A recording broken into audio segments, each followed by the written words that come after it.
Depuis 1999, avec le traité d'Amsterdam, l'Union européenne peut adopter des lois européennes dans les domaines des visas, de l'asile et de l'immigration. Ces lois européennes, qui prennent la forme de règlements ou de directives, sont adoptées dans 95% des cas par le biais de la procédure législative dite ordinaire, autrefois appelée codécision. En pratique, le texte de la loi européenne est proposé par la Commission européenne. Cette proposition est transmise au Parlement européen qui représente les intérêts des citoyens européens et au Conseil de l'Union qui regroupe les ministres des États européens. La proposition est examinée par chacune des institutions et fait ensuite l'objet d'un dialogue, d'un va-et-vient entre le Parlement européen et le Conseil des ministres pour être adoptée. Chaque institution examine le texte de son côté. Cet examen peut être long, d'une part parce que les procédures d'examen au sein du Parlement européen et le Conseil sont très codifiées, d'autre part parce que les domaines de l'asile et de l'immigration sont très sensibles politiquement et compliquent parfois la possibilité de trouver un accord. Une fois les positions du Parlement européen et du Conseil des ministres adoptées, s'ouvre la phase dite des trilogues. Ce sont des réunions organisées entre les représentants du Parlement européen, du Conseil des ministres et de la Commission européenne, qui ont pour but de trouver un accord sur le texte. S'il y a accord, on dit que le texte est adopté en première lecture.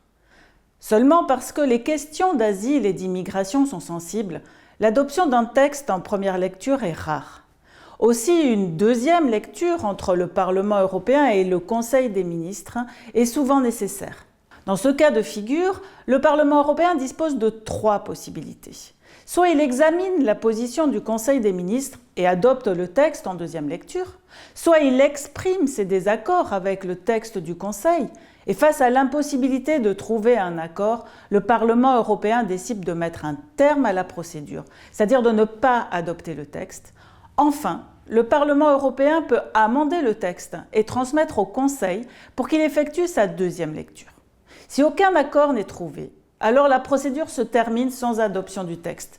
Si un consensus est trouvé, il y aura alors une troisième lecture qui mènera à l'approbation ou au rejet du texte.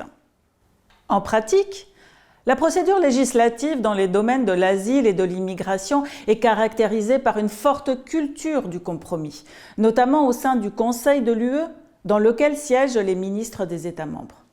Ils peuvent avoir des visions très différentes sur les questions migratoires et de ce fait rendre difficile le vote à la majorité qualifiée qui doit regrouper au moins 15 États membres sur 27 et réunir 65% de la population de l'UE. Ces difficultés sont au centre des négociations actuelles du pacte européen sur l'asile et la migration. Censé être adopté avant le mois de mars 2024, soit après 4 années de négociations, ce pacte fait encore l'objet de discussions importantes, en particulier parce que de nombreux désaccords persistent entre les États. C'est en particulier le cas des sujets sensibles, tels que l'adoption d'un mécanisme de solidarité obligatoire ou encore de répartition des demandeurs d'asile entre États. L'adoption des textes européens dans les domaines de l'asile et de l'immigration suit des règles précises, fixées par le traité, qui font intervenir le Parlement européen qui représente les citoyens et le Conseil des ministres qui représente les États.